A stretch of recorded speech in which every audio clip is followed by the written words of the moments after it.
Welcome to the Wish I'd Known Then podcast, where we focus on how authors found success, looking at strategies that have taken them to the top of the bestseller charts, as well as what they've learned from their mistakes.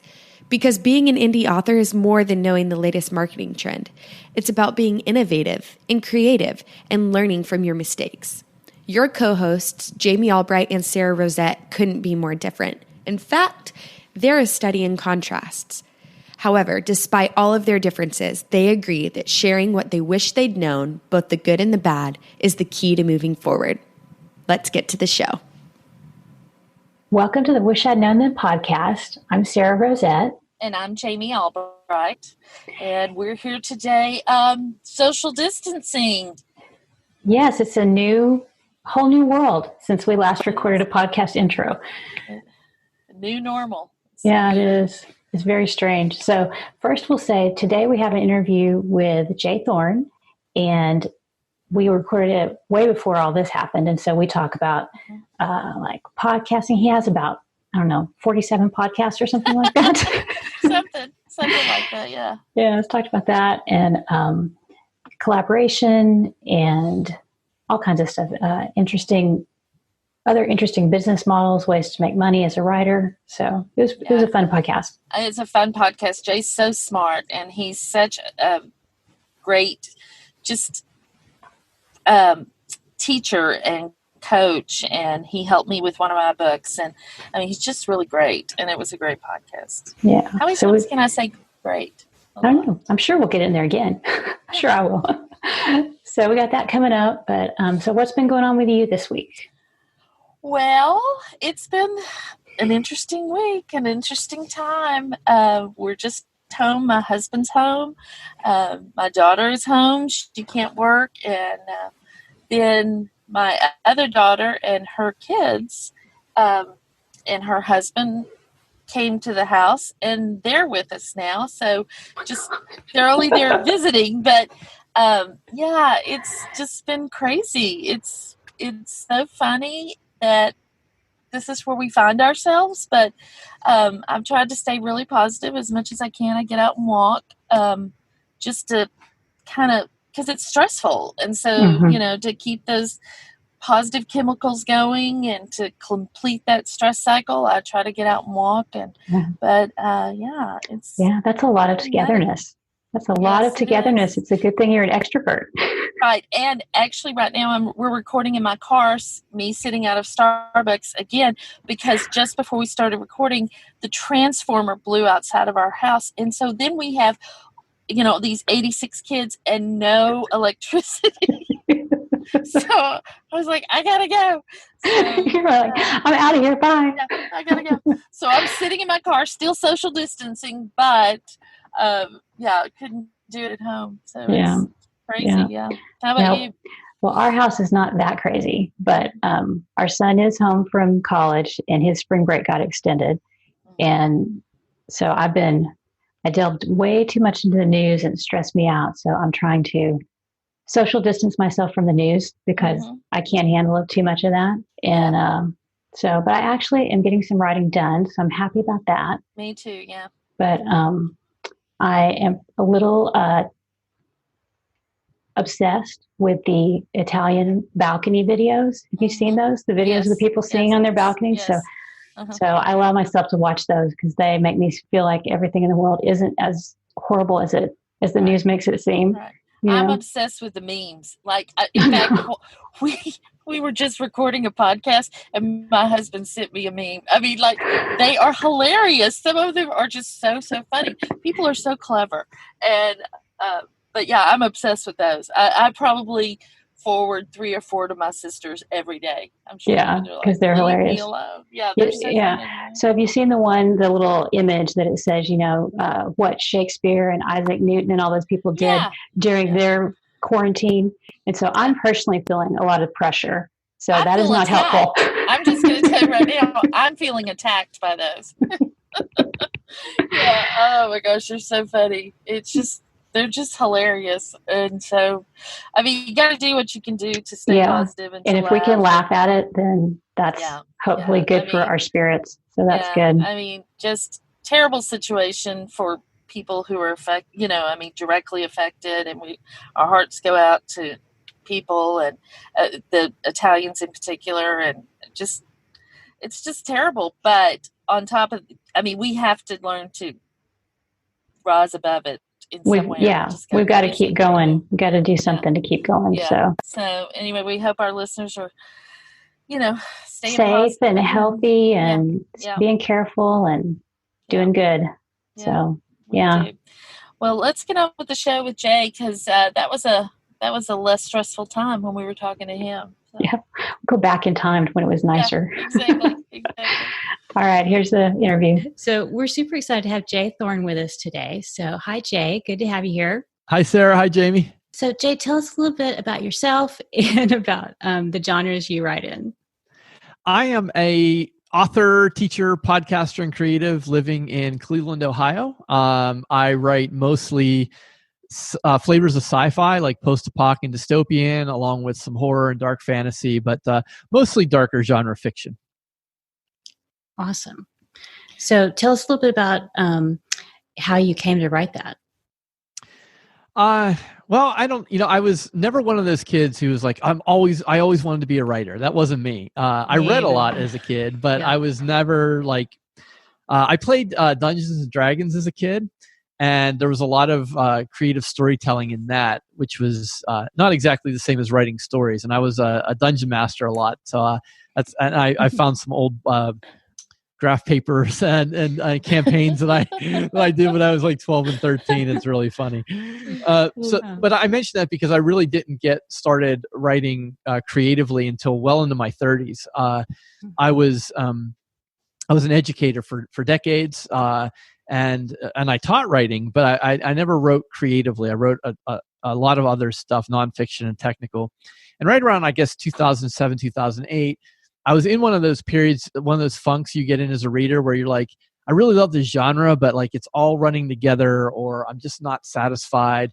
And I think, like many of us, I had that idea, was like, I probably could write a better story than the one I'm reading right now. And so I went and I bought Stephen King's On Writing, and I read it, and I was like, all right, I'm good to go. I mean, that's all I need to know. I read that book, and I'm ready to roll. And I'm going to start with an epic fantasy trilogy, as one does when you've never written anything creatively before. Of course. And yeah, exactly. And that's how it started. I ended up writing like some post-apoc stuff in between sessions, and then it's a bit of a longer story, but that got caught up in the KDP Gold Rush days, and that sort of one-off project that I was using as a palate cleanser between the epic fantasy books ended up getting downloaded 30-some thousand times during a promotion. And this was 2012, so this was when your books would, in the free ranks, when they came off of free, they would port right back over into the paid ranks. Oh my gosh. It was unbelievable. I mean, they don't call it the gold rush for nothing, but there were a few months where I made thousands of dollars basically off a free book, because it just kind of slid right back into the ranks, and there weren't a ton of books up there. And so that's kind of how it got started. So would you say that first post-apoc book was your first success? No, I'm still waiting for that one. I've not captured lightning in a bottle. That book that I put up, I did not have professionally edited, because, well, I'm a writer, and I know how to write. So of course I wouldn't use an editor. And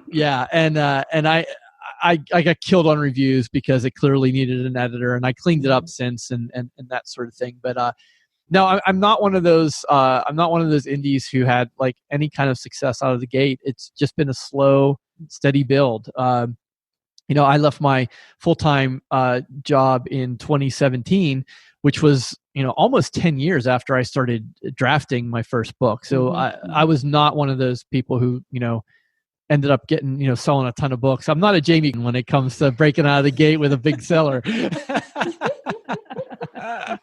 I say that with love, because that was such an accomplishment. Seriously. Thanks.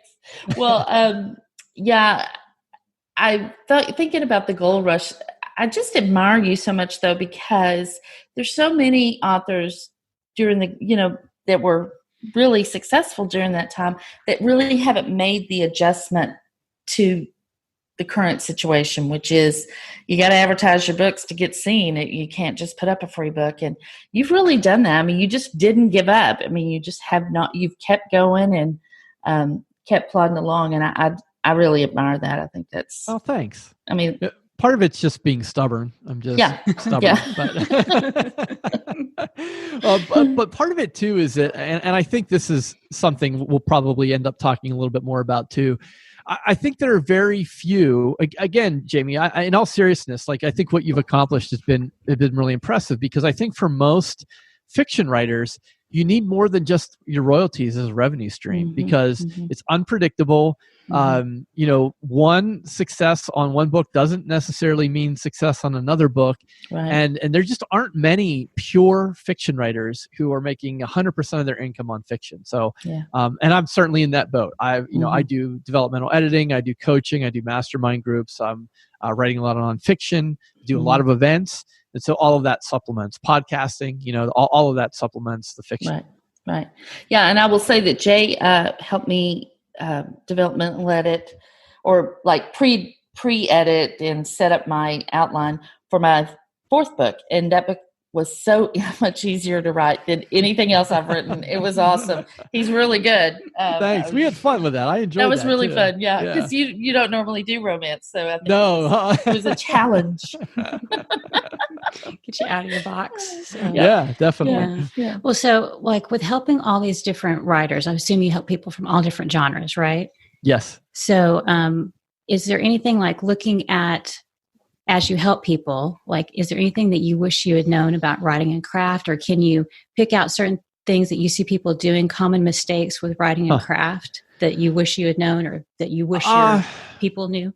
Well, I mean, clearly for me, I wish I would have known to hire an editor early on, because there's nothing I can do about it, and I don't live with regret. But if I had the exposure that book got, if it wasn't a pile of, I won't say it on your podcast, then I probably would have had years of steady income had it been a quality product, and it wasn't. And to this day, I'm dismayed when I hear, and I don't hear it often, but I still hear writers who say, I don't need an editor. I have, Grammarly or Hemingway, and then I have, my Aunt Flo got her English degree in 1983, and so she looks it over, and I'm like, and I cringe because me too. That's I just don't believe you can cut it in this day and age in the marketplace, and I don't think it's fair to ask people to open their wallet if you're not putting out a quality product.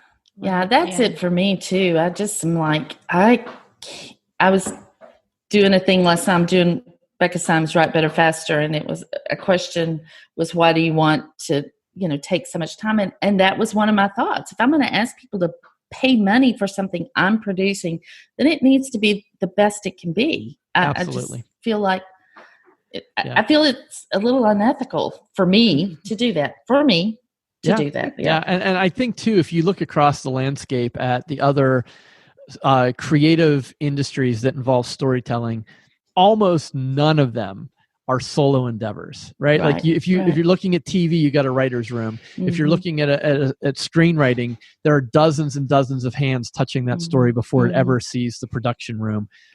In music, you very rarely do you have one musician who writes all the music, records it, and performs it. Like, so I don't know. I think it's a bit naive to think that as a novelist, you somehow have this special ability to be the only one to put your eyes on a story and have it be good. Right. Yeah. I do think that there are some genres though that, because they are so ravenous, they are a little more lenient. They're willing to accept some mistakes and some things because they want the content and they want it fast. So well, and that's an interesting observation, Jami, because I think what you're talking about is a difference between developmental editing and proofreading, right? Yes. So a lot of writers just consider those to be the same thing, and they're not, right? Like you can have an algorithm or an app or Aunt Helen proofread, like that's fine. But that is not the same as developmental editing, which is does the story work, is the character arc engaging. And that's the kind of thing where I really feel like you just need somebody else there. Mm-hmm. Yeah. And it helps if you have somebody, like if you write a series and you've got somebody who's familiar with all your work, because then they can go, oh, back in book 2, this person already went here. And you're saying this is the first time they traveled there. So those continuity things. Yeah, that's a good point, Sarah. Logistics, continuity. Yeah, you need someone to catch that stuff. Mm-hmm. Absolutely. Yeah. Absolutely. So what about marketing? What do you wish you'd known about it? Oh my. Marketing. We've got time. Yeah, I was going to say, how long do we have here? I wish I had known that I would have to be running paid ads, because I probably would have never gotten into this business. I hate paid advertising with the force of 1,000 suns. It's so true. It's very artistically said. Thank you. I seriously hate it more than anything. I can't. I don't know. Like I'm even to a point now where I'm pushing back a little bit on when I hear like, well, you have to have paid advertising. I'm hoping that bubble's about to burst. I'm hoping that we're getting to the point where the ad platforms are so saturated that only the biggest corporations and publishers are going to be able to afford them, because it's just, it's whispering into a hurricane at this point. And I just don't, I don't see a future. I don't see a sustainable future for it unless you're going to, maybe if you're going to be bidding $5 and $6 a click, on CPC ads, you might get somewhere, but the average person, average author, I just don't see a future in it. Right. And I hate it, because I do say that, sometimes when I speak or whatever, that to be seen, I think you have to advertise, but that's hard. It's hard for me to say, because I didn't have any money when I started. Right. And like you said, most people put up their first book and they still don't have any money for quite a while, till the third book or so comes out. And so I do hate that. And I do think you're right that the advertising market is much more saturated. People are just more savvy about advertising. And I've even pulled back some of my advertising. One of my goals this year is to make more and spend less. I think we all have that goal, but I did spend a lot last year. 35, 40%. I mean, I'm not going to lie. I spent a lot of money, but it got me the visibility that I needed, that I hopefully can, now pull back a little bit, but we'll see. Yeah. And I want to be, I'm not saying you shouldn't invest in your business. Correct. Yeah. Right. Like I'm not saying that you should expect to, if you open a bakery, you can't expect to get the building lease free and have free flour delivered. Like I think there are some authors who go to the other extreme and they just expect to be able to enter a marketplace without investing anything. And that's not how business works. Sorry. No, it's not. Yeah. But I think there are other ways you can invest your money. So if it's not paid ads, you could invest in content marketing. You could invest in writing more stories as lead generation. You could invest in time, whether it's a podcast or a YouTube channel. I think there are other ways besides paid advertising, and I really think that's kind of the future, because when everyone can advertise, then everyone will advertise. Yeah. And so you have to be able to bring your own unique whatever it is to your potential readers. And I don't know, I think part of me too is I might get to the point too where I might have to hire someone to do some paid ads, because the other piece of it for me is I don't want to be an advertiser. I don't want to be a marketer. I recognize that that's needed, but I don't want to have to learn the platform. That's a completely different skill set than writing. And I would much rather pay someone to do it and not have to learn it. Yeah. Well, so let's talk about some of the other things that you do. So you do a lot of podcasting, right? I do. Yeah. How many podcasts do you have? I have 4 right now. Oh my gosh. So no wonder you don't have time to run ads. So let's talk about podcasting, and because that's basically a way to do content marketing, and it's not ads. So what do you wish you had known about podcasting, or what advice do you have for podcasters, people maybe who are thinking about podcasting? Yeah, we're all ears. Yeah, I would say, and I hope this isn't coming too late for you two, but there's because you've already started. We can pivot. Yeah.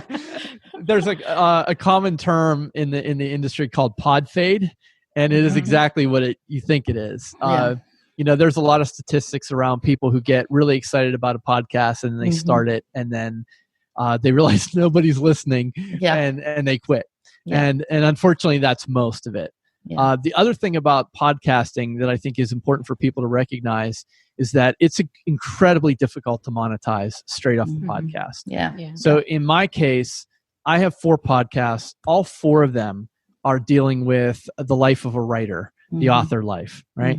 And so any developmental editing I do, any coaching, any client work, any events, a lot of people are getting to know me through the podcast. Podcasting is very intimate in that people have you in their ear on a weekly basis, and they feel like they know you. Right. And I think that makes it much easier to develop business relationships with the people who you are serving. But I say all that because I think it's important to recognize that it's incredibly hard to keep a podcast going, especially if you're doing it by yourself. You two have each other, which is definitely a bonus. Yes. And it's, you can't start a podcast thinking it is going to be the revenue generator. It can be a lead generator, but I don't think it can be a revenue generator for most people. Right. Yeah. Right. And I mean, Sara has some nonfiction stuff. I don't have any nonfiction stuff. I do some coaching, for new authors or authors that are needing some ad coaching and stuff. But yeah, for me, it was just something to do to give back to the community, because I think that, Sara and I both, we've just gotten so much from podcasts that we feel like, we wanted to do talk to great authors and get to know people and talk about subjects that we're all interested in. So right. It's right. I think that's got to be the it's a great time for it. It's a lot of times I'll talk to people and they'll say, "Oh, there's already so many writing podcasts." It's like, so what? Like, yeah, exactly. You're bringing your own unique spin, take, perspective. Are you going to start a completely original podcast? Probably not. But that doesn't mean people won't listen to it. Right. And if it's completely original, there may not be an audience for it, Yes. I mean, there might be, but overall, most, categories have people that are already interested. So, yeah. Yeah. And I've made that mistake. Like I started one podcast that's no longer, I have several podcasts that aren't running anymore, but one of them was, it was called Dark Arts Theater. And my idea was I was going to create a podcast for fans of both horror and heavy metal music. Because I thought, that's a good sort of cross there. I did interviews. It was video. I was like doing on location, multi-angle cameras and nobody paid any attention to it. And what I realized was that it wasn't, I found out later that it wasn't necessarily horror and heavy metal, not horror novels, it was horror movies. And so none of the people who I was doing the podcast for were really reading books. Yeah. Exactly. So I had this completely original, super cool idea. Everyone loved it. The people, my friends who I shared it with, they loved it. But it got, no one listened or watched it because there was no audience for it. Oh, that's great. That's so funny though. But that's true. Yeah. But people who watch movies aren't necessarily people who read books. No, they're not. Yeah. And usually they're not almost across the board, not totally. Yeah. Well, the music thing kind of brings me to the next question, which is co-writing, because I know you co-write with Zach Bohannon, and you've co-written with several other people, right? Lots. Yeah. Lots of people. That's Glenn James, Joanna Penn. Yeah. And, but I've heard you say that sort of came out of the fact that you're a musician. And, can you just sort of tell us how you see those two things, transferring or the information or the skill set you have as a musician and being a band member translates to being a co-writer? Yeah, definitely. I started in bands as a teenager and was in and out of bands my entire life. And when you're a musician, especially in a band, as opposed to say a singer-songwriter, the very nature of what you're doing is collaboration. You get in a room with 4 or 5 or 6 people and you try and figure out, all right, what kind of story do we want to tell? And someone starts with a drum beat, or a guitarist starts with a riff, or the singer brings a lyric in. And typically what happens, and I think this is why people continue to join bands and perform, is because it's so fun. It's so intellectually engaging. It's so much fun. And what you end up with is far better than what you could have produced on your own. I mean, the technology is such now that you can sit in your bedroom with a computer or your phone and you can make music, but it's not the same as getting in a room with other people and debating ideas and changing things and building on what someone else has already said. And you just end up with a completely different experience, a positive one. And so that's kind of what you do when you co-write then with your other co-writing authors. But you and Zach kind of have had, you have a long-running series, don't you? Yeah. Zach and I have co-written a lot of books together. We have, I think, 4 different trilogies right now, and some other odds and ends that are out there. And we became friends. We were kind of friends first, and then we had a lot of the same sort of life goals and aspirations. I'm slightly older than him. He likes to joke that I'm a lot older. I'm not slightly older. Let's get that on the record right now. Yeah, I just want that to be on the record that I have a 4 in front of my age, and he's got a 3, but it's just slightly. Yeah, that's not that different. No. Well, what do you wish you'd known about co-writing? What do I wish I would have known that most of them crash and burn. That's what people, it's sort of like, for romance writers, you have to have your heart broken before, you gotta have that black moment. Yeah, you do. And no joke. I mean, people only see the published successful collaborations. They don't see the ones that either spun out of control, went down in flames, withered away. I'm guessing I probably have 1 published collaboration for every 6 to 9 that I started or tried. It's just the nature of it, and especially when you're talking about independent publishers or writers, where there's no external constrictions on it. It's completely up to you, the two of you. Things happen, and it's hard.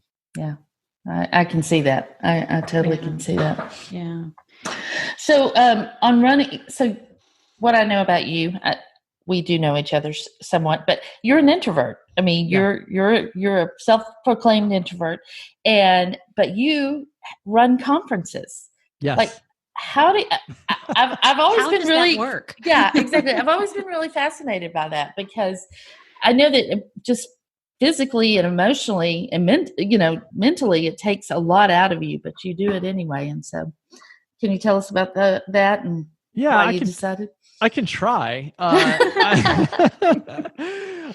I think the older I get, I am questioning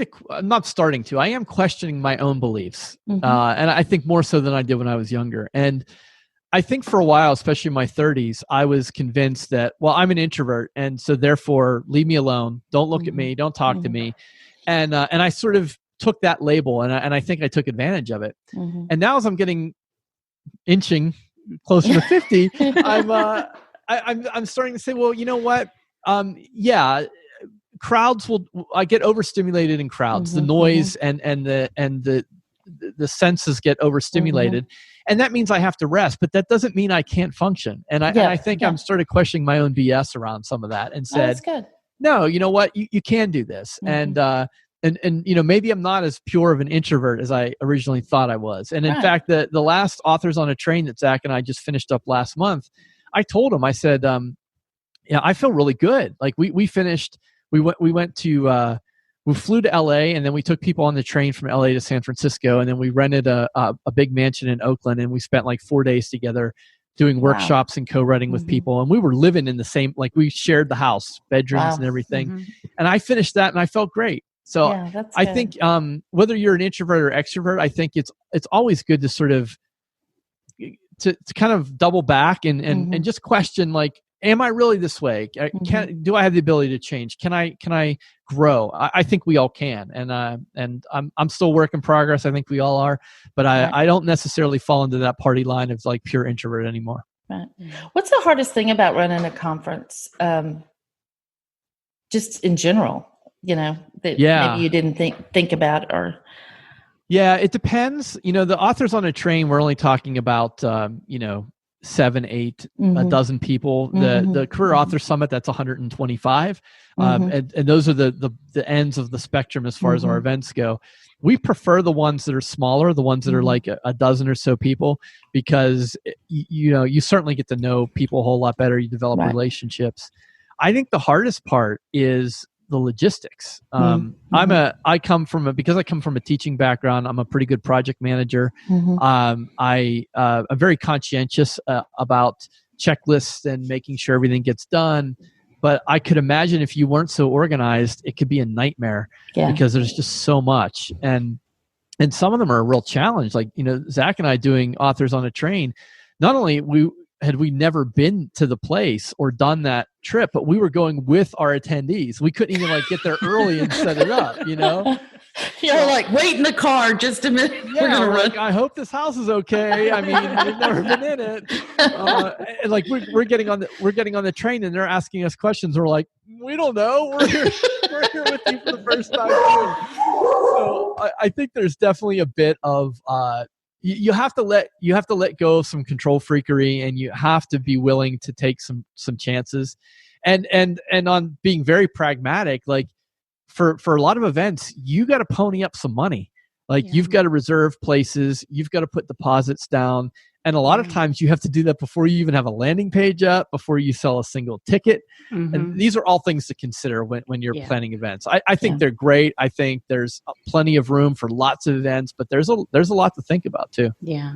I think that could be really interesting. And I imagine that you are much closer to the people you've done these events with. Like, you feel like you have a close relationship probably with a lot of them, right? Yeah, it's really amazing because so many of them come back again and again. We see them at the Career Author Summit, and then they're on Authors on a Train, or then they're at Rockapock or Sci-Fi Seattle, and we have a just really nice. I don't even call it a community; it's more like a tribe or a clan. Even it's a very small group of people, and we see them in many places, and that's very heartwarming to us because we know that authors don't have big budgets. They have to be very conscientious about where they spend their dollars, especially for professional development or working on their craft. And we take that responsibility very seriously. That's great. That sounds really cool. Yeah. So I want to go on a train. I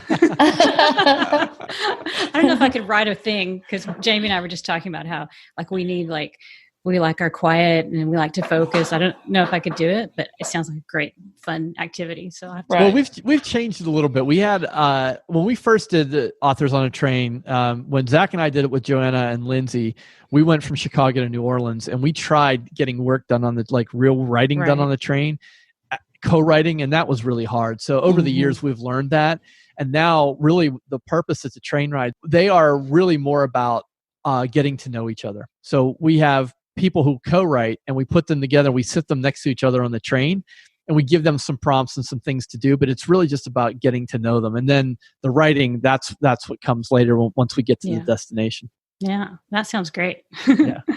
So one of our other questions we want to ask, we'll switch tracks just a little bit, is have you ever made a mistake that turned out to be a good thing?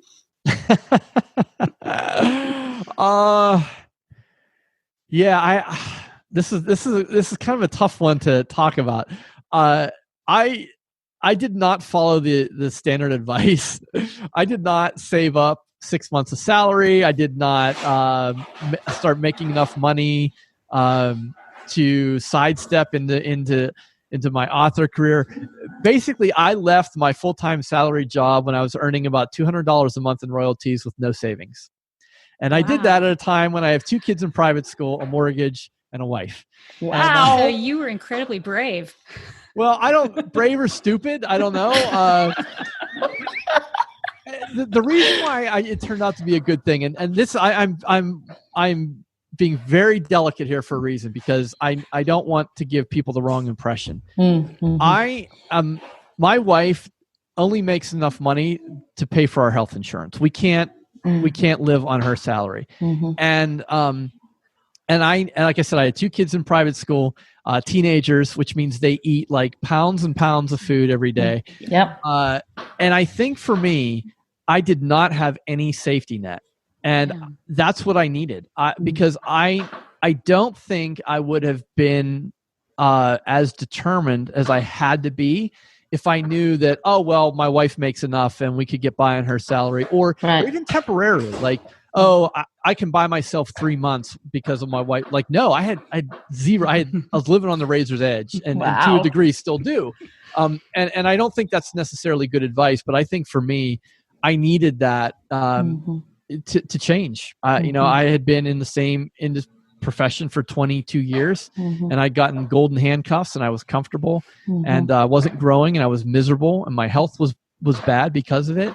And that's what it took. But I don't necessarily think that's good advice. Yeah. Well, and you had a spouse that supported that. I mean, I can't figure out why. I have no idea why she would support that. I've never met her, but it's because she spends half her time in heaven because she must be an angel.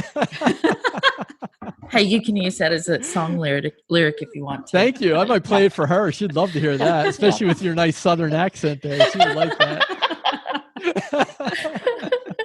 But yeah, I mean, that's a lot of times when I'm at conferences and the few times I've spoken, and, people have come up when they're, either the primary breadwinner or their salary is, needed in the house. And I'm like, do not do this without the support of your spouse. I mean, they may not 100% support you, but you need that. And you need to maybe take baby steps towards this.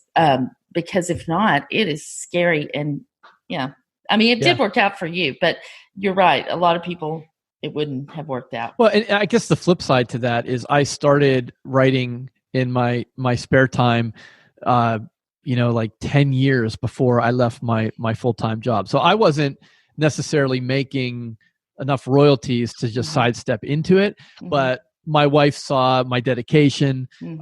She knew with an education background that I was not just going to rely on fiction royalties, that I was going to do coaching and client work. And so I think she saw the potential there, but nonetheless, that was still, she never once hesitated. She never once questioned it. She's like, that's awesome. Go for it, do it. And I think because of that, I felt even more responsibility. Like I couldn't let her down, couldn't let my family down. But it was, looking back on it now, like that was the decision was a mistake. The outcome wasn't, but the decision was definitely not a good one. Well, so then if we flip that, is there something you've done you thought this is a home run and it just bombed?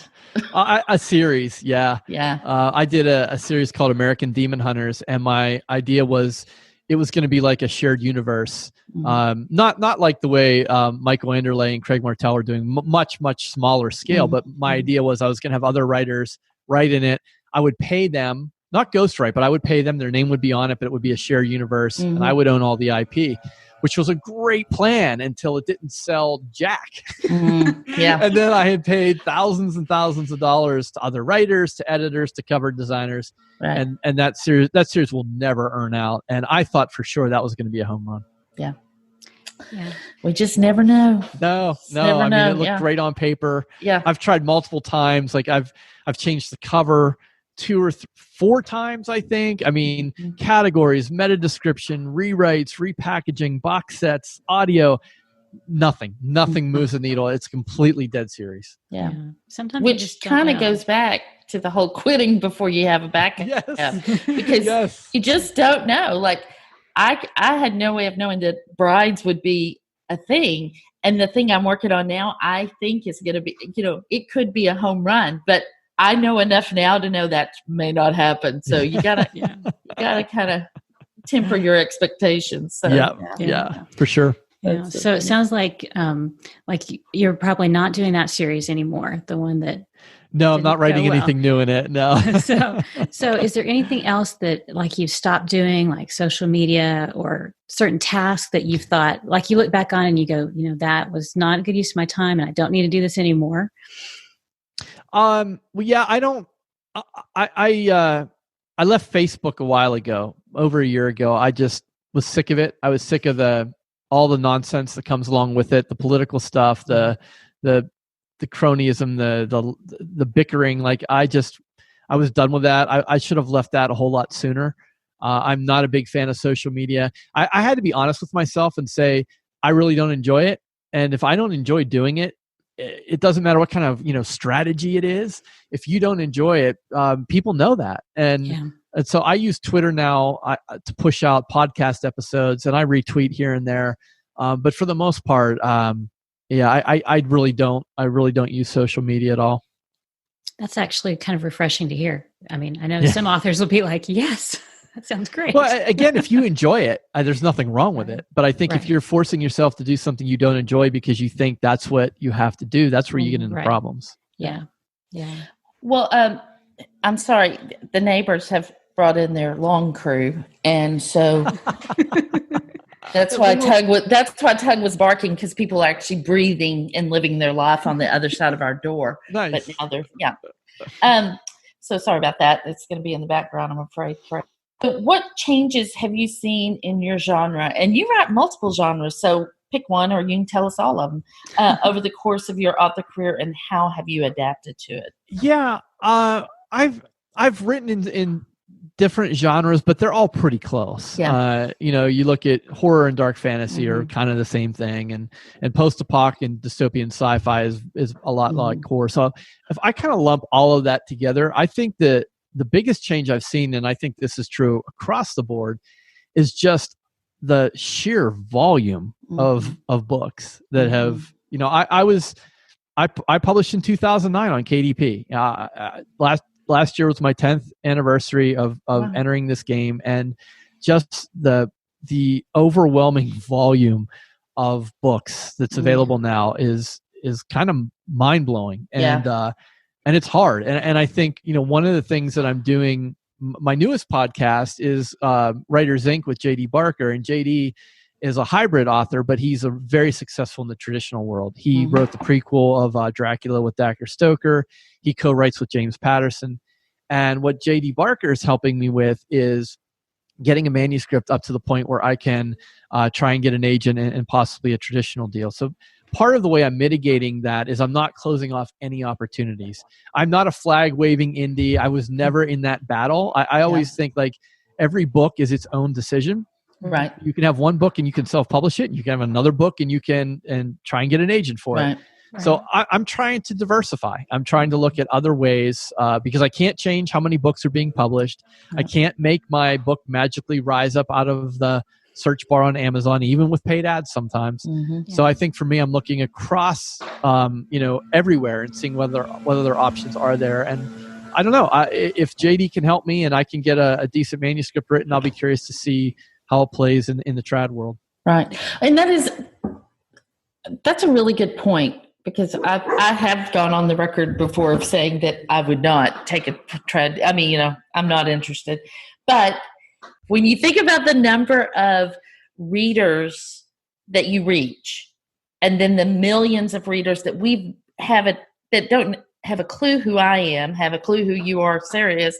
I mean, we can't reach all those readers by ourselves. So a traditional publisher may have, but it just may be another avenue to find those readers. And that's right. And again, it's one book, like if you get into a position, where you get a 5 or a 6-figure advance, like, you're not going to take that. You're like, no, I'm indie. Like, no, I think that's like life-changing money for a lot of people. And it's one book. And so if it doesn't work out, it doesn't work out. You self-publish the next one. Like, I just don't think it's a false dichotomy. I don't think it's a choice.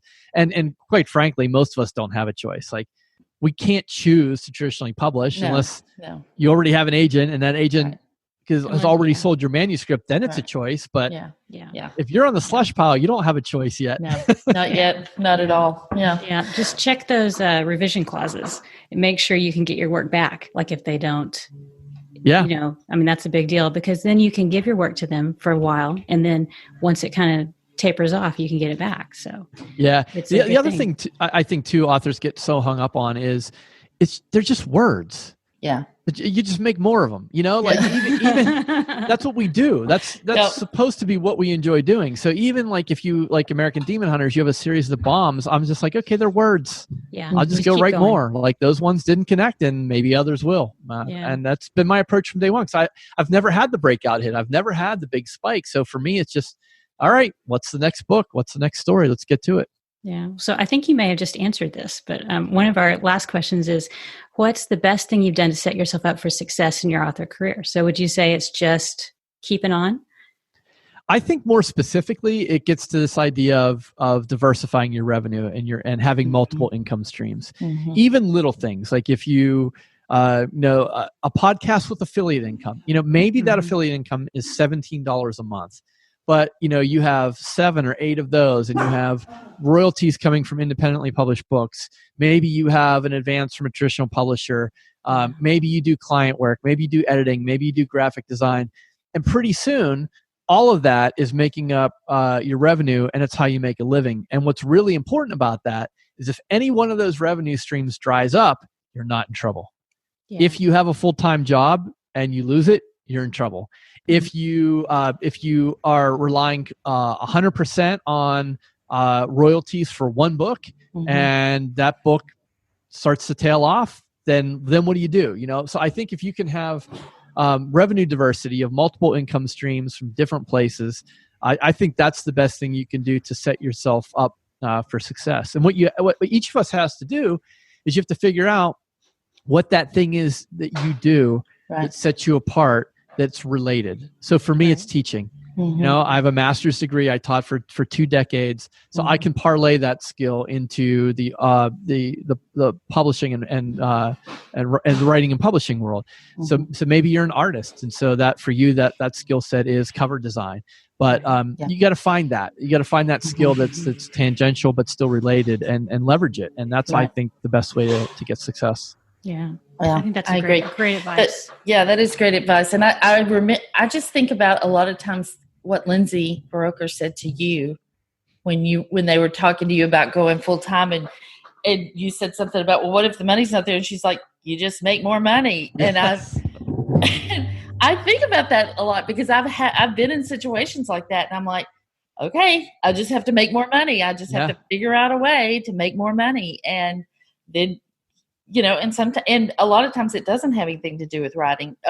Me actually putting words on a page. Right. It's doing something else. Yes. In the writer world. Yeah. So it takes a while to get to that. And I know, Lindsay kind of, she downplays that comment and it, but it's true, you get to a certain point where you're like, okay, well, I'm going to have to go do this now. And Rachel and I on the Writers Well have talked a number of times and she said, like, yeah, if I go get a job at Trader Joe's, I'll go get a job at Trader Joe's. Like I'll work at Starbucks, or like, you just do what you have to do. Right. And I think for me, I'm much less precious about that than I used to be. I used to think like, no, only writing in a cabin on a typewriter by myself is like a legitimate career. Now I'm like, no, screw it. If I get money from Patreon, that pays the bills just like money from book sales. Absolutely. Does. Absolutely. Yeah. And I think precious is the word there, because not just about that, but about our words and everything else. I mean, we just can't be precious with it. We've got to hustle. I mean, if you're going to be an indie author, you have to hustle. I think. And I don't think it's that different from like in the business world now. Everything's a little, not as predictable and stable as it used to be. Correct. So a lot of people, they think they may have a job, but most people are not going to stay in the same job for their whole career. So, it's stuff that we do. We do all this extra things and maybe side hustles, but it's going on in the business world too. So I was curious. It sure is. Yeah. I was curious about, so when you started as an indie and you first kind of went out on your own, were you doing your fiction, and did you also at that time start kind of your side hustles and all the teaching and stuff? Did you do that from the beginning, or did you add that later? No, that came later when, I was clearly not making enough money on the fiction to pay the bills and get where I wanted to be. And I fought it for a long time, and I give a lot of credit to Zach, because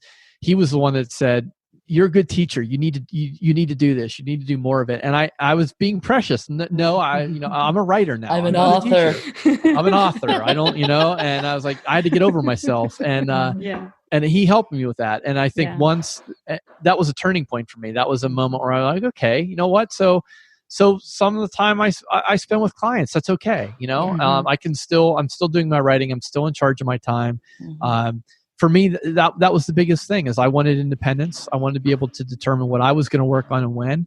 And I have that, and I'm grateful for it. And I might not have it tomorrow, but I have it now. So I'll just enjoy it. Exactly. That's great.